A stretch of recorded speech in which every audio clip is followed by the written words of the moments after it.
الله الرحمن الرحيم وادركيسين maanta wax meesha ka dhacay kulli waa khilaaf uu kamid ahaa uu sabab u yahay madaxweynaha Jamhuuriyadda Federaalka Soomaaliya isagoo waajibaadkii loo igmaday fulin waayay imaan waayay golihii aqalka sare inuu u furo nasiib darro ay noqotay ra'iisul wasaarihi uu yiraahdo adaa iga wakiil ah uusan sharciga ku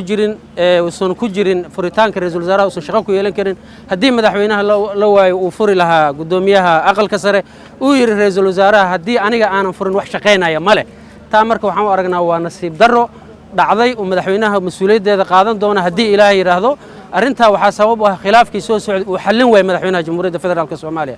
amnigii oo gacanta ka baxay arkaysaan marka waxaan leenahay mudana madaxweyne waad ku fashilantay hogaamintii dalka iscazil intaas ayaan ku soo koobayaan hadalkayga